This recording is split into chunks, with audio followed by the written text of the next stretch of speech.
Բարև ձեզ հարգելի հյուրեր, ուրախ եմ ձեզ ողջունելու Հայաստանի պատմության թանգարանում եւ ուրախ ենք, որ թանգարանի կողմից կազմակերպվող դասախոսությունների, հանդիպում զրույցների այս ձևաչափը սիրվել է մեր այցելուների կողմից եւ այսօր արդեն ընդլայնում է իր աշխարհագրությունը։ Հայաստանի պատմության թանգարանում այսօր պատիվ ունենք հյուրընկալելու մեծանուն պատմաբան, պատմական գիտությունների դոկտոր պարոն Բորիս Իվանովիչ Կոլոնիցկին, համեցեք, խնդրում եմ։ Ով սիրով համաձայնեց այսօր ձեր հետ կիսվել առաջին համաշխարհային պատերազմի տարիների հետ կապված այսպես հետաքրքիր մոռացված դրվագներով, որոնք իրենց անջնջելի հետն են թողել ինչպես հայ ժողովրդի պատմության վրա, այնպես էլ հետխորհրդային մյուս պետությունների պատմության վրա։ Խնդրեմ բեմահարտակը ձերն է, շնորհակալություն հրավերք ընդունելու համար։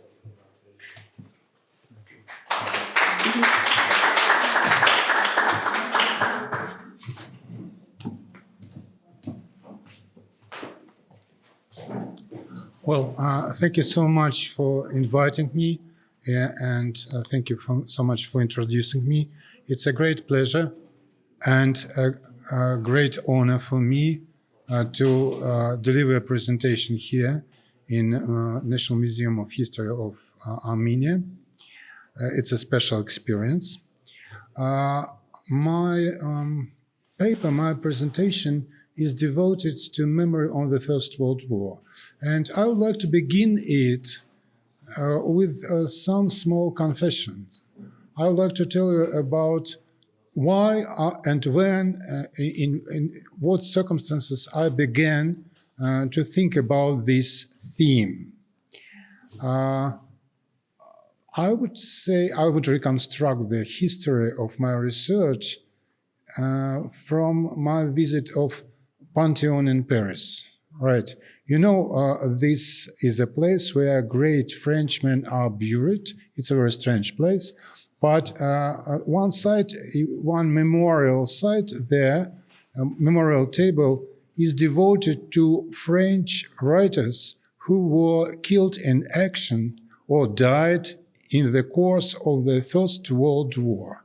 And there are 24 of French writers, beginning from Péguy, Charles Péguy, who was killed in action, I suppose, in 1914, and ending with Guillaume Apollinaire, who died in 19, but because of traumatic experience and because of wounds and diseases in the course of his service in the French army at the time of the First World War. And my first question for myself was at the time, how many Russian writers who were killed in combat at the time of the First World War? I know. And my question was answered, and I decided close to zero. And that is an interesting expression because we speak a lot about great silver age of Russian culture in Russia, and every average intelligent Russian person could name several dozen names of that time. Of course, we can name some participants of the First World War, but not one single example of the writer killed in action. That was interesting. Then it was also a very personal experience. So for me, the story is very personal in a sense, and I'll tell you something later about my family in the First World War. But I was also deeply impressed by visiting Britain and later France. My first visit to England was 1994, and I was deeply impressed how deeply enrooted memory of the First World War is in contemporary English culture. And I've got a strong feeling that the memory of the First World War, memorial project of the First World War, in a sense, is much more important to England than memory even of the Second World War. So sometimes commemoration of the Second World War are just added to memorials of the First World War. And of course, in France is a special thing, in memory of the First World War. And I began to think about special Russian situation. As you know, maybe many people in Russia did describe and still are describing the First World War as a forgotten war, So the forgotten war is also the case not just for Russian culture. I mean, First World War is describing as a forgotten war by some historical authors. On the left, you can see the title of the book of Vladimir Baradze and Maciej Gorny, very good Polish historians who titled this book because they are writing about Eastern Front of the First World War, and to some extent Eastern Front as well as Turkish Front are really forgotten in big European historiography of the First World War, which is mostly concentrated on the Western Front, right? But forgotten war is also depicted in this way in English language literature and English language memorial culture. Well, the war is forgotten, but there was an effort to remind and remember and commemorate this war. There was 100-year anniversary of the beginning of the First World War in 2014, naturally, and there was 100th anniversary of ending of the First World War, which wasn't ending for many belligerent countries at the time, for Russia and Armenia including, right? The real thing for some regions just began after the ending of the First World War. So there were efforts to commemorate beginning of the First World War. A huge monument was opened, commemorated in Moscow. That's rather strange memory, but I'm not in position to judge it. We can see definitely how war is commemorated, Russian national flag, an officer, and charge of the Russian infantry. We can see a wounded or killed Russian soldier. We can see a sister of Mercy there. And we can, of course, see Vladimir Vladimirovich Putin, the president of the Russian Federation, who delivered a speech which put limits and described the ways for commemoration of the First World War in Russia. Let me quote him. The war, which the whole world calls the Great War, was erased from our national history and was simply called the Imperialist War. For many centuries, Russia was advocated for strong and trusting relations between states. Thus, it was on the eve of the First World War when Russia did everything to convince Europe to peacefully, without bloodshed, resolve the conflict between Serbia and Austro-Hungary. But Russia wasn't heard, and it had to respond to the challenging protecting a fraternal Slavic people and protecting itself and its citizens from external threats. So Russia never is a kind of aggressor. That's the message of this speech. And Russia did her best to escape the First World War. Well, speaking frankly, it's a big issue who initiated the First World War, who is responsible, and there are different answers. But I would say that Russia participated in creating the situation, framing the First World War. I wouldn't say that Russia is the mostly responsible country for this terrible war, but it participated in a strong sense. I'll continue to quote our president. Victory was stolen from the country. It was stolen by those who called for the defeat of their own fatherland and its army, by those who sought strife within Russia and rushed to power, betraying national interests. And I'm sure you can see the hint behind this message. Who called this war imperialist? Who was advocating the defeat of the country? Lenin was. Lenin did. But Putin didn't attack Lenin openly. He doesn't attack him explicitly because of his supporters who are still in Russia and are very important for political base of President Putin. But we can see this message, I mean, anti-Leninist, anti-Bolshevik, rejecting Soviet interpretation of this Great War in other speeches of President Putin. And if the previous speech was prepared by his speechwriters, definitely, and censored for many levels, this speech is more improvised. So addressing young scholars and history teachers, Putin put it this way.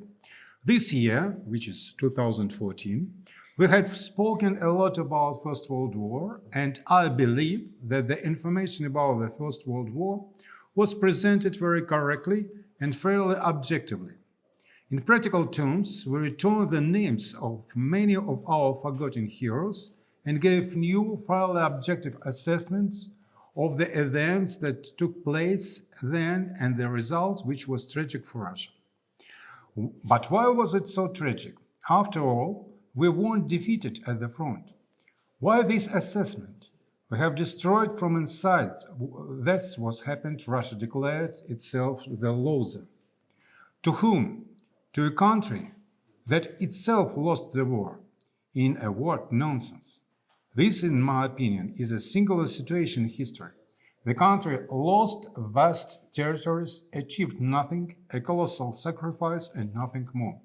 And we need to understand this, that for the sake of some political consideration, such enormous sacrifices were made. I'm not even sure if we have recovered them completely.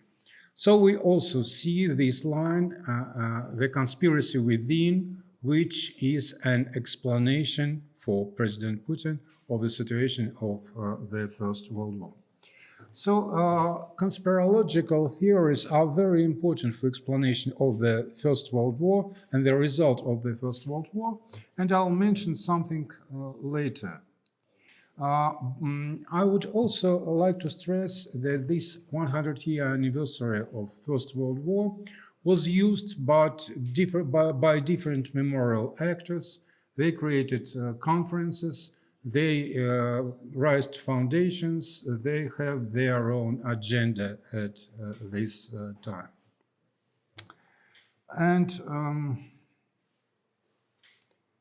well, practically the same was repeated, said even earlier. At 2012, President Putin put some ideas which he basically repeated in the year 2014.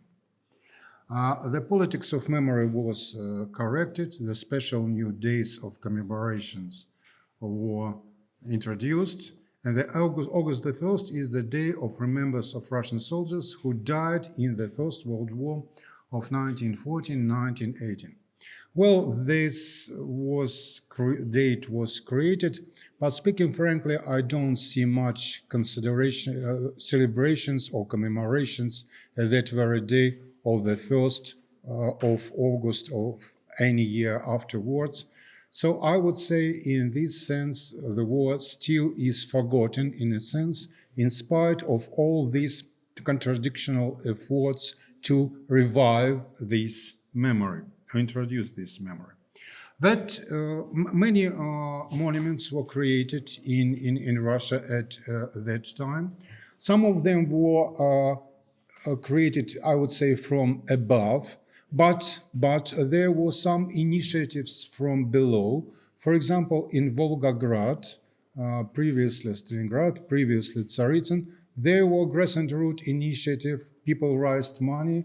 They didn't want their city to be the city of one event, and some monument devoted to soldiers of the First World War was erected there.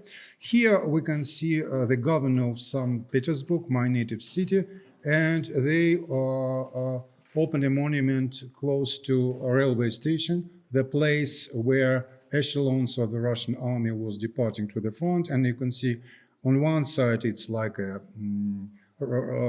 piece of railroad carriage, and at the same time, you can see the symbol of the cross. So it's had some symbolism. And reenactors on behind, you can see they were very active in this commemoration. This monument is not typical at all. I would say it's atypical. So mostly monuments created, like Central Monument in Moscow, that's about heroism and that's about soldier.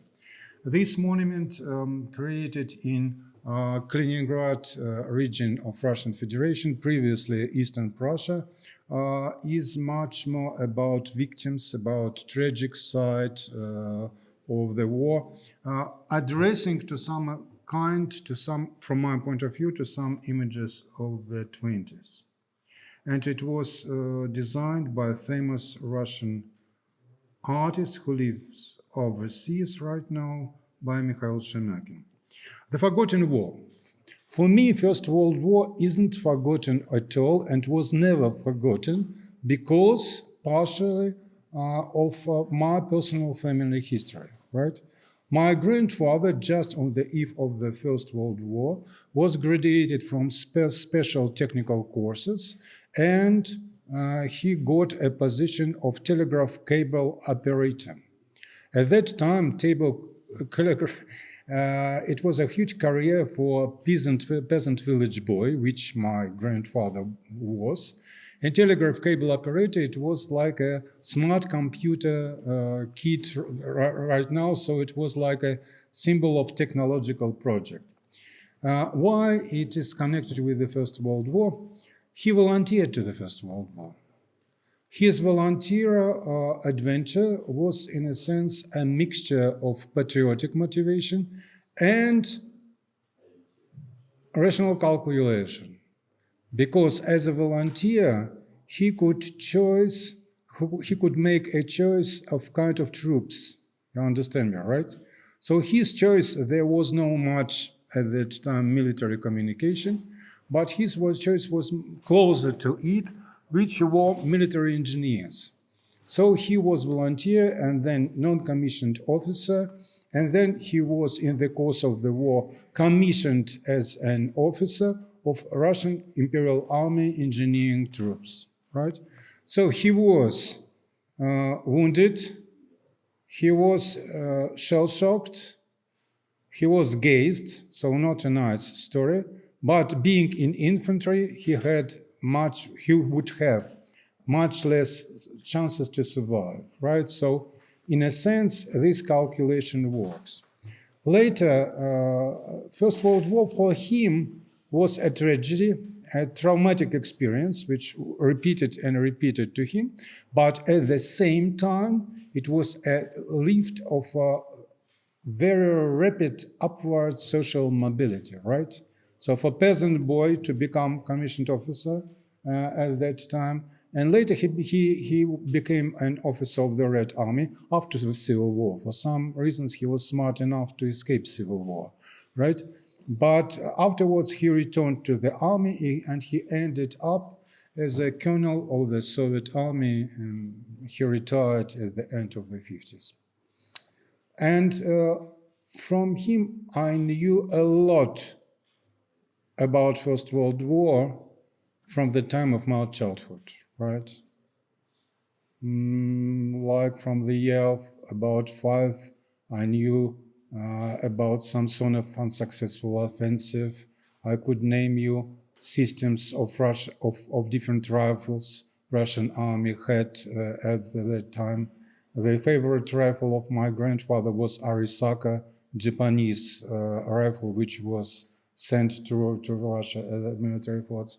I knew a lot about military engineering, which we actually constructed in the sand, right? So I was a Soviet kid. I would like to know much more about revolution and about civil war, something like this. But he switched to the First World War. And I'm pretty sure it is a case of many families in Russia. I would say in many families of the Soviet Union. However, while speaking about the Soviet Union, there were different memories of the First World War, of course, in the different republics. Of course, Armenia was a very special case for reasons quite understandable. Armenia couldn't forget First World War, and at some moment it became the official memory of the republic. But it wasn't very much included in Central Soviet Union memory politics. While speaking about such special memories, I would say Latvian case for some reasons was also very special. But while speaking about a whole Soviet Union situation, it was very different. So that is beginning, right, of my presentation. Too long for beginning. I'm speaking about for half an hour, right? But I would like to to put. It's not too late to put questions for my presentation. Is the First World War really a forgotten war for Russia? How was the war remembered, forgotten in the USSR? I speak mostly about the Russian case. What are the specific features of the remembers of forgetting and forgetting of the war in Russia compared to other countries? What are prospects for proposed memory projects? Does a different historiographical context help answer these questions? So I'll try to do my best to answer at least some of these questions. So, First World War. Now so-called memorial studies are a very blooming, too fashionable, I would say, field. And the realm of the First World War memory has a specific place in these memory studies. Why?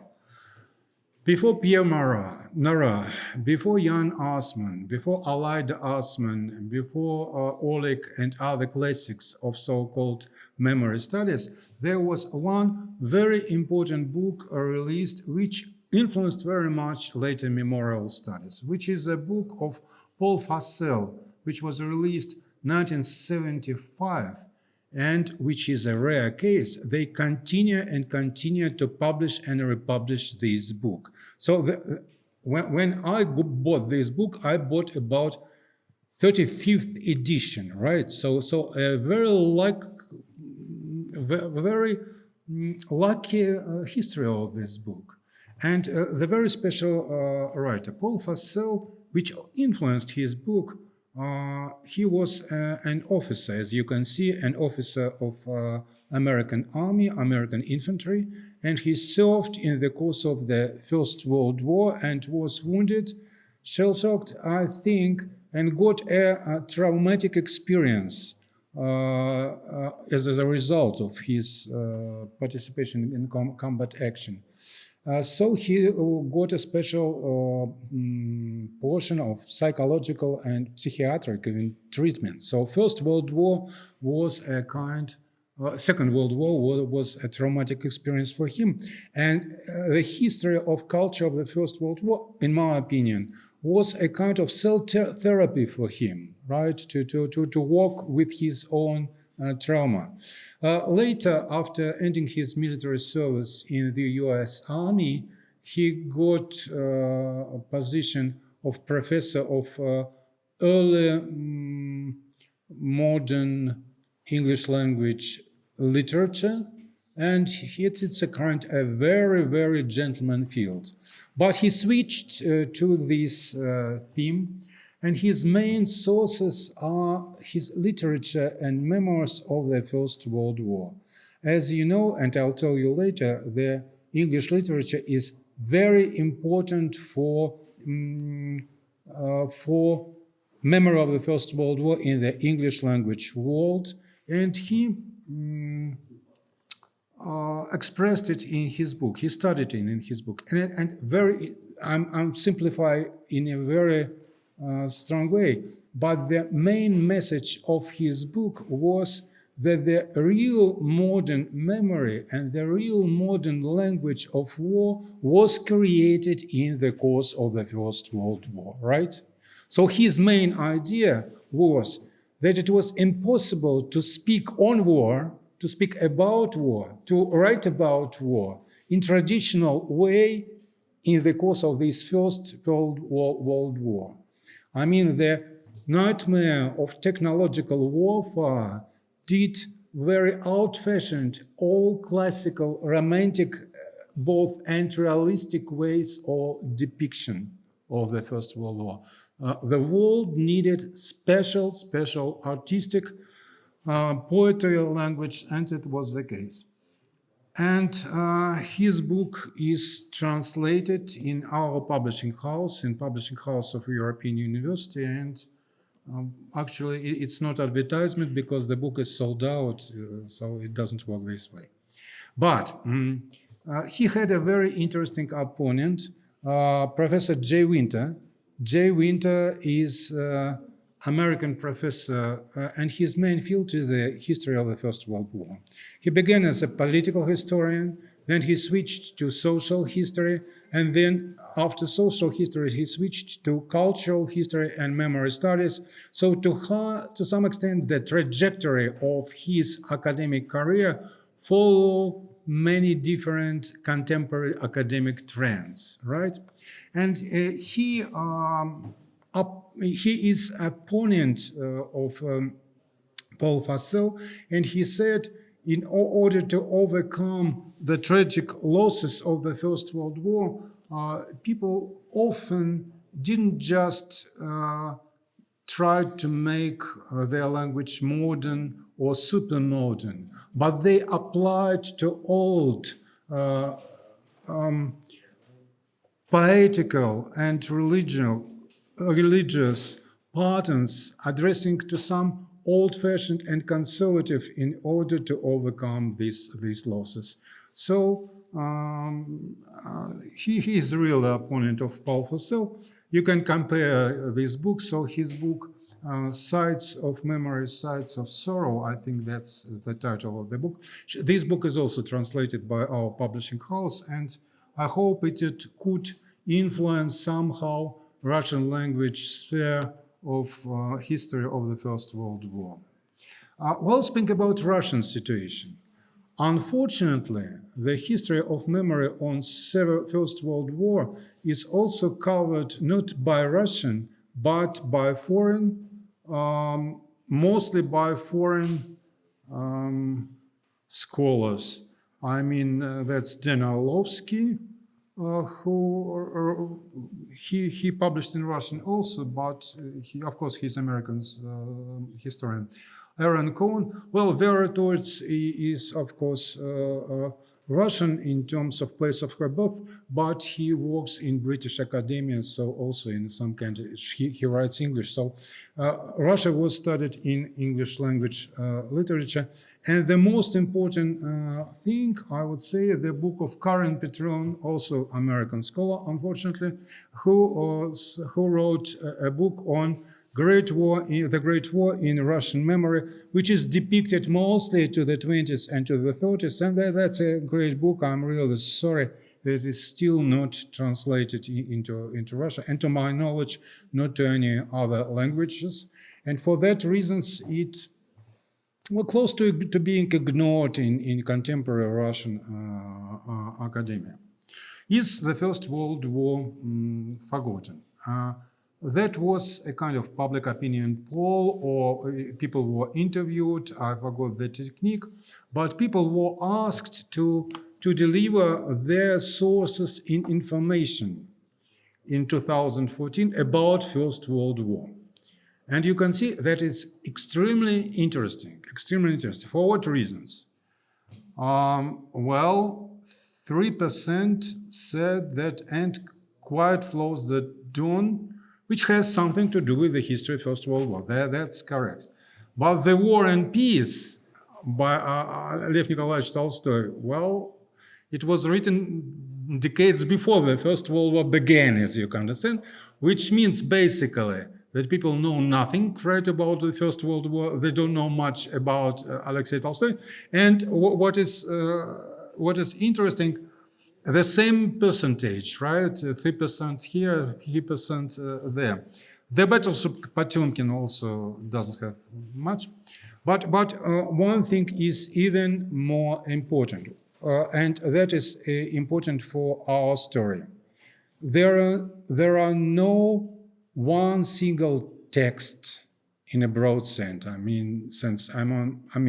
is no piece of literature. There is no one important film which unites somehow Russian language people in describing First World War. You understand me, right? Well, for the Czechs, it's clear. It's brave soldier Zweig, right. For the Brits, several pieces of poetry. We will speak about it later. The Russians are not the case. And that's an interesting question, why?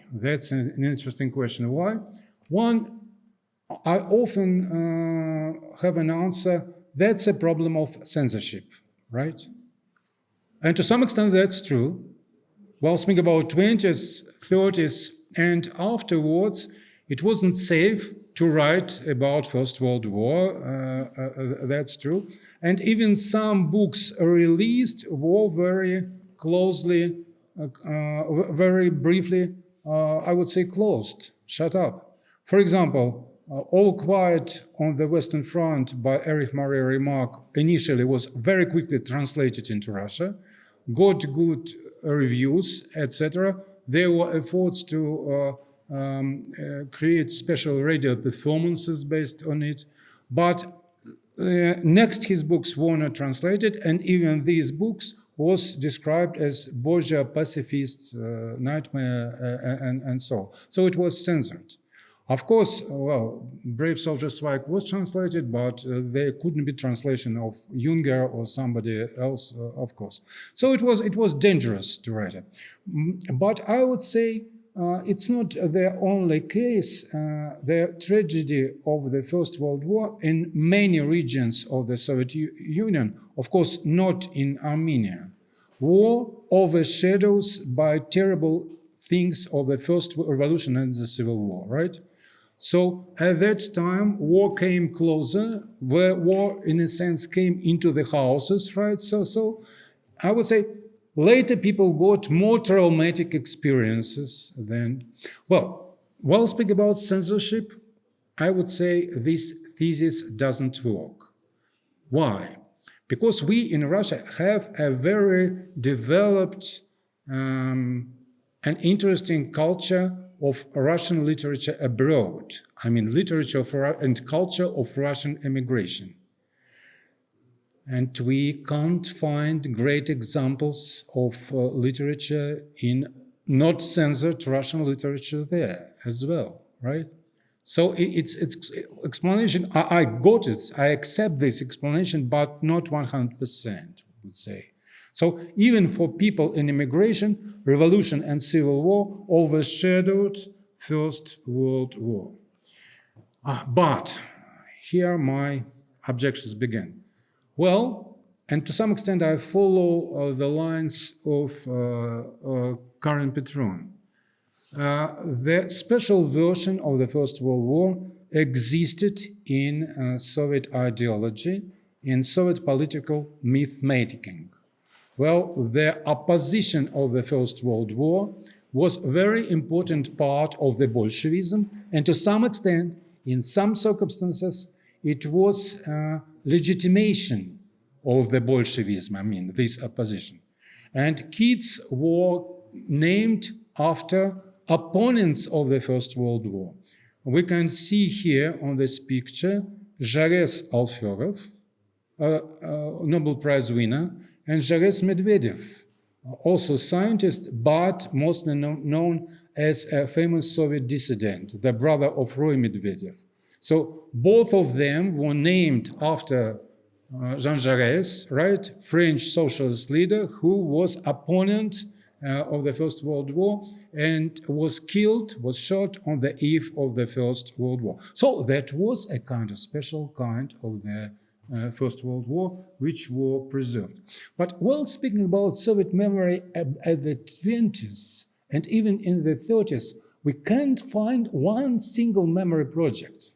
We can see several memory projects, sometimes coincided, sometimes conflicting and contradicting each other.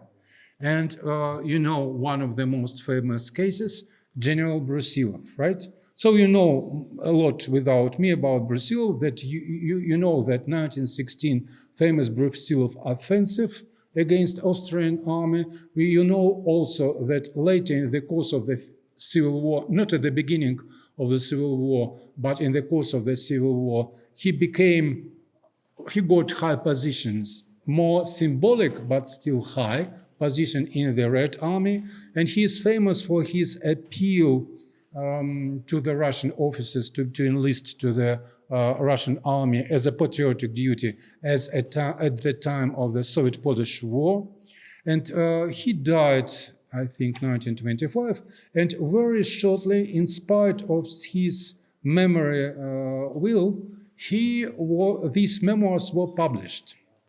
It would be very interesting to trace the history of this publication, because it was coincided, publication within Russia and several publications overseas, including several translations. I have strong suspicion that there was some Soviet services behind these publication projects.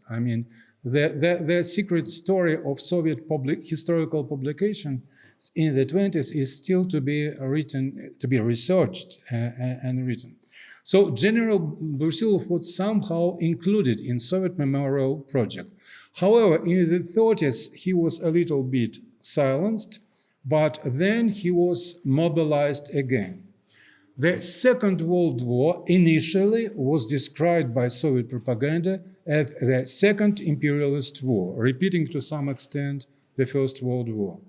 And the image of General Brusilov was strongly mobilized. He was the hero of some propaganda leaflets and pamphlets, and some of these writings were translated from Russian to the languages of the peoples of the Soviet Union. Well, military decorations, of Russian Imperial Army were allowed practically and included into Soviet representation. Before Second World War, it was very dangerous. Sometimes you could be arrested for preserving army epaulets or Imperial Army military decorations. From 1943, the epaulets were restored in the Soviet Army, and the image of the hero of the First World War became, to some extent, for the Soviet official memory. So memory was, there are long stories and interesting stories about how Brusilov was repressed again, when he was rehabilitated again. But I would like to tell you other story, which is very important and very interesting, and to some extent, which is still influential. That is the story of the book written by Nikolai Yakovlevich, and it has the name the 1st of August 1914. You have an image of Nikolai Nikolaevich Yakovlev here. He was the son of Soviet Marshal of Artillery. In the beginning of the 50s, he belonged to Moscow Golden Youth. He didn't care much, and he was arrested by Soviet security, by MGB. We don't know much about the cases of his arrests, and we don't know about negotiations between him and Secret Service. But what we know for sure, and which he confirmed himself, he was collaborating with Soviet security service. And General Babkov, that's a wrong naming here or on the slide, he was in charge for anti-dissident actions within KGB, so-called Fifth Department of the KGB. And they got an idea and offered Yakovlev to write a book. They said, old interpretations doesn't work nowadays. We have to oppose something to Solzhenitsyn. Let me remind you that up to this time, the August of 14 of Solzhenitsyn was his novel published overseas. It wasn't widely distributed in the Soviet Union. However, there was some information about it. So they needed something to oppose. Old Marxist slang, old Marxist jargon doesn't work, they said. What we need? We need some interesting story, they said. Let's tell something interesting and put people against Solzhenitsyn at the same time. And Yakovlev got access to some files of KGB archives. He called it later, in a very strange way, an interview.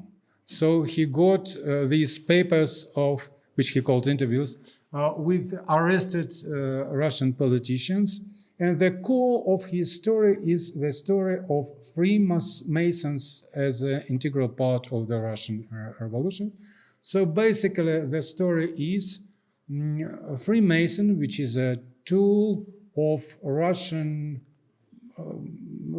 tool of global conspiracy of Freemason, did anti-patriotic conspiracy, anti-patriotic act, and overthrow. So actually, it was established in the back theory.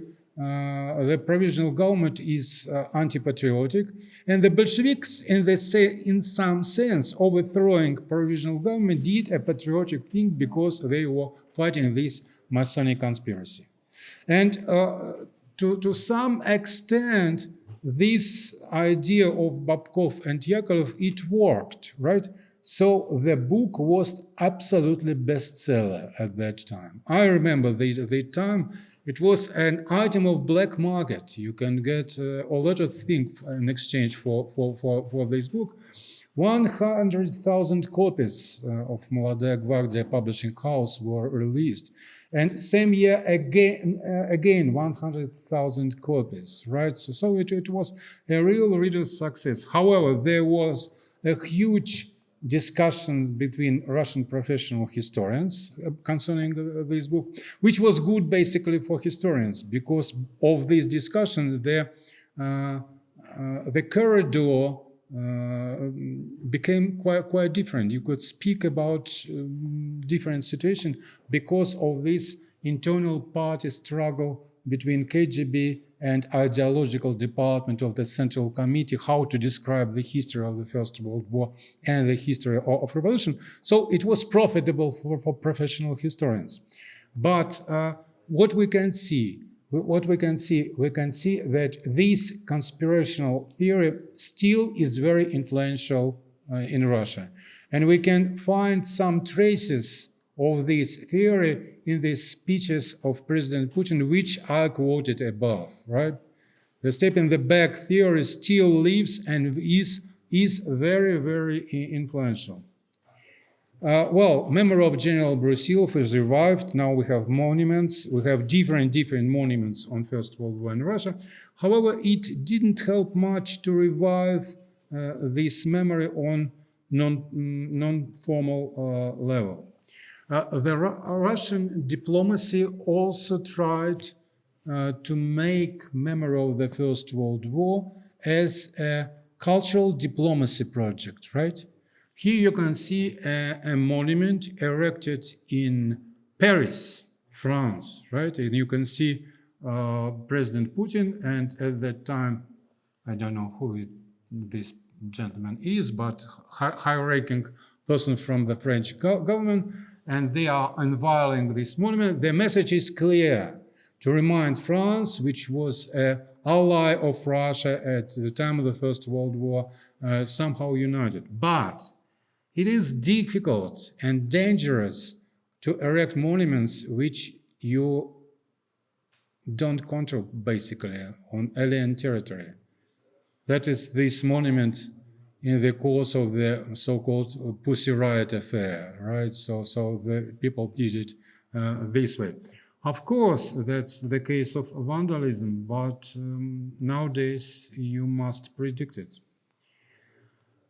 The culture of war and cultural memory of war. So And here I return again to Russian writers and to literature in the course of the First World War. My thesis is that culture of war in particular countries influences very much memorial projects in these countries. I mean, different pieces of arts or literature and biographical trajectories of writers and artists influence very much national memories of the First World War. How tragedy of the First World War is personified in different big histories which influences national culture. That is a big issue. And when I speak about First World War, of course, from the very beginning, I got an example. Everybody reminds it, the case of Nikolai Gumilev. Nikolai Gumilev actually really volunteered to the front at the course of the First World War. He was and later he became an officer, cavalry officer. He was decorated and he wrote several pieces of poetry devoted to the First World War, but it is difficult to make these pieces a real texts that personify tragedy of the First World War. These pieces of the First World War, it is a kind of adventure. It is a kind of adventure story. He compares enemies with animals, right? He is like a hunter. It's like a new exotic trip. That's about the text. So these texts don't give a picture about huge tragedy of the war. And what is interesting, he stopped at some time. He stops to write about First World War, being an officer in the army, and switches to the other themes. What is also interesting, his audience. He had good relations with his with other officers in his own regiment, cavalry regiment. However, they were not fans of his poetry. They found it funny and strange, which is very different from other pieces of literature, as we would see in other countries. Well, there were some other poets like Benedict Lifshitz, who also volunteered to the front and got military decoration and was wounded. However, he didn't create texts devoted to the First World War and depicting the First World War. There was one poet actually who was killed in combat action, the son of Grand Duke Konstantin Konstantinovich, Prince Oleg Konstantinovich. He was heavily wounded in the beginning of the war and later very quickly died because of his wound. But he wasn't a professional writer, so his texts are basically unknown and not professional enough to deliver impression of the First World War. And also for some reasons, Imperial Russia propaganda didn't use the image of the prince in their propagandistic efforts. There are some also people who created interesting texts. Fyodor Avgustovich Stepun, the letters of artillery and sign. Later he became a famous writer. He was a famous philosopher as well, and wonderful memoir writer. His memoirs are best pieces of memoiristic literature devoted to the First World War and the Revolution. And as you can see, his book was released at the time of the war.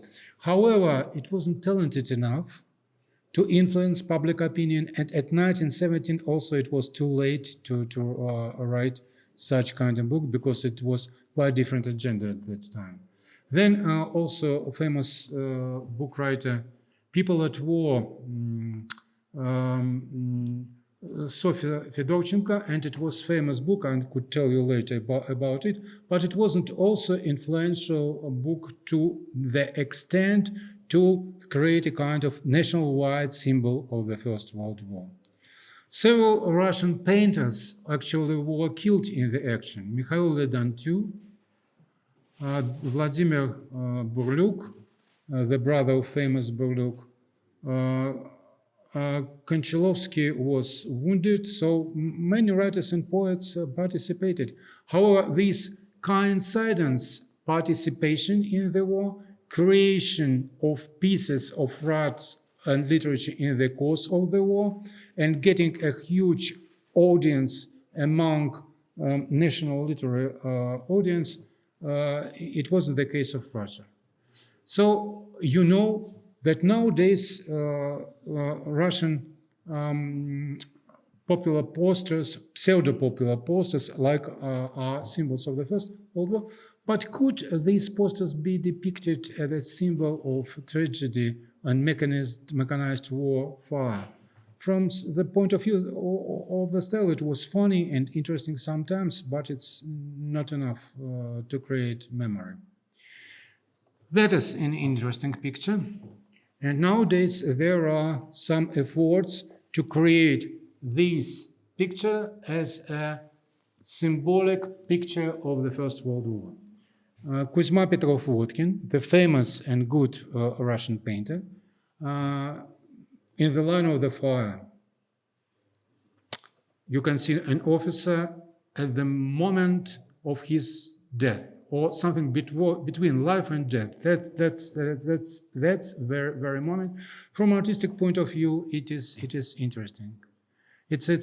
However, while speaking about this picture, I would say biography of the painter doesn't help much to make the real symbol from this picture. What I mean?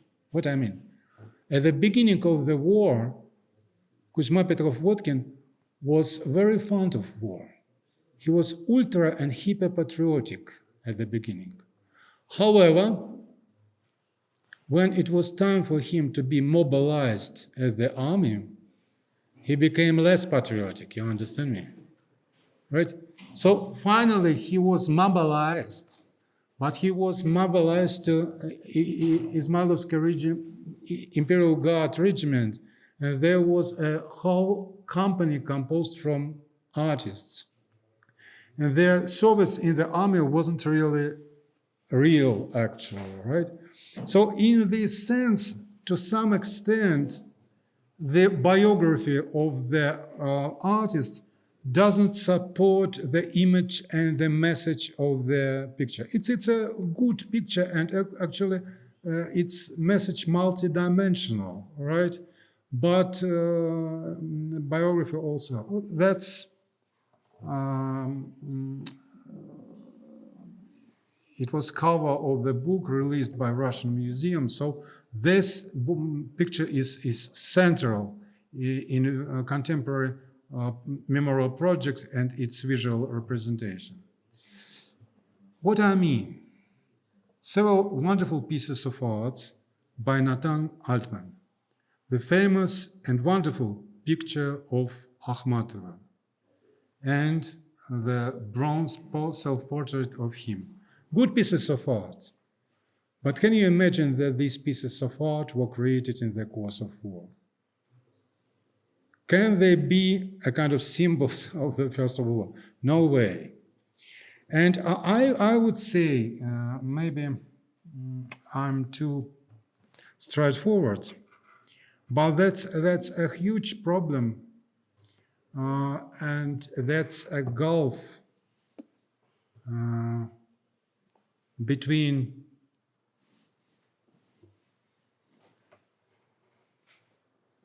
creative position and political civilian position of many Russian writers and artists, which influenced very much Russian culture and therefore Russian memory on the First World War.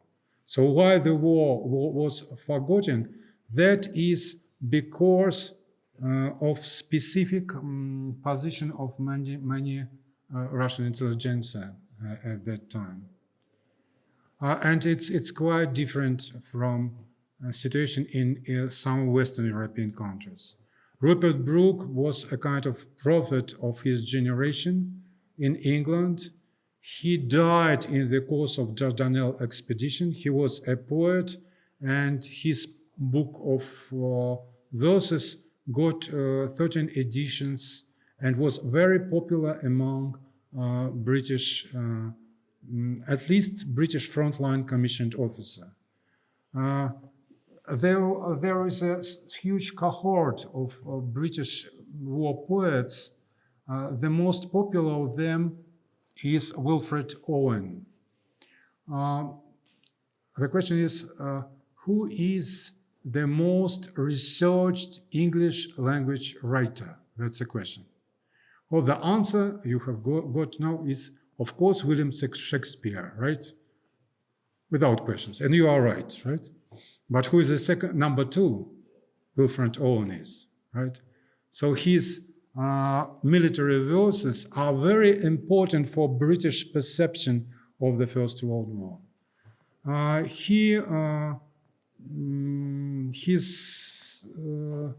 His enlistment into the army was based on patriotic motives, but afterwards he was very critical towards the war, and especially critical about rare imperialist propaganda, right? He really hated these professional patriots who are hiding from the war and glorifying the war at the same time. What left for him, what supported his essence as being British infantry army officer, just loyalty to his men, loyalty to the Union. He couldn't escape military service because, in spite of the fact he had some chances to do it, and he was killed in the year 1918. And I'm short of time. There is a real huge cohort of British military poets, and that's a special culture. And at least up to the last moment, this British war poetry is very important for, at least for people in United Kingdom. Charles Péguy, whom I told you about, who was killed in the beginning of the First World War, and it's impossible for educated Frenchmen to forget Charles Péguy, and it's impossible to forget the circumstances of his death. Italian literature, D'Annunzia. We can't imagine the entrance of Italy into the First World War without some actions of Gabriele D'Annunzia. And he also served, of course, it was very special service, as an officer on torpedo boat, and he also has an experience of a pilot of the military plane, and it was dangerous, and he was wounded, and it is remembered. Filippo Marinetti, the founder of Italian futurism, also was a volunteer to Italian army and soldier of Italian army. He glorified Italian special units, and he had some reasons to do it. German writer, less known now in Germany, but for time being very popular. He wrote a famous bestseller of the First World War, and he was killed in action at 1917 during monsoon operation of the German army, which made his pamphlet even more popular. German painting. So one also motivation of my research of this theme was a book devoted to German modern arts, and it was devoted to 23 persons, 23 German painters. 18 of them were enlisted to the military service in the course of the First World War. There were some people who couldn't be enlisted, like Kandinsky or Yevlensky, right, for reasons understandable, and some women couldn't. So majority of famous German painters of that time had experience of frontline soldiers and officers. And 4 of them were killed in actions, right? One of them is Auguste Maquet. I'm pretty sure you know some pictures of him. And even more famous, Franz Marc, the famous Bavarian painter. What I'm trying to say it's impossible to imagine German history of arts of the 20th century without naming these names, right? And while naming his names, we remind the circumstances of their death, right? And that supports the memory of the First World War in German language countries. Or era. The question is, why we had Owen, who was a kind of symbols and of the there was a kind of cult of Owen among many British lieutenants of at the time the First World War. And we have Nikolai Gumilev. He was also frontline soldier. He was a poet. He did good poetry, but he didn't have his readership. I would say partially it is cultural situation. I mean, the level of culture is quite different.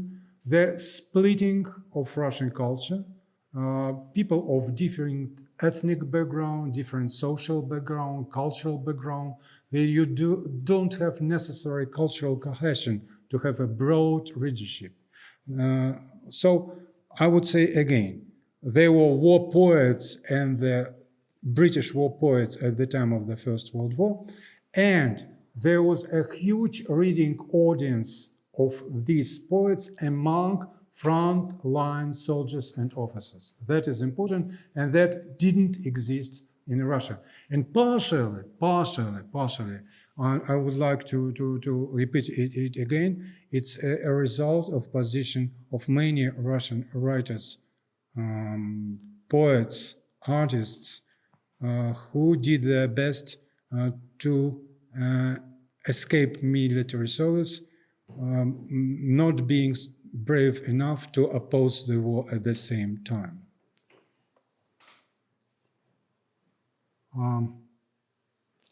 What is the future of the memory? Well, it's difficult. I would say the cultural context of contemporary situation to some extent gives you some parallels with the First World War. We'll speak about Russia, speak only about Russia. But I would say nowadays we have quite different contexts and quite different challenges. So in this sense, I'm trying to be intentionally rude, but First World War still is and still be forgotten war in Russian culture, I would say. Right. Thank you.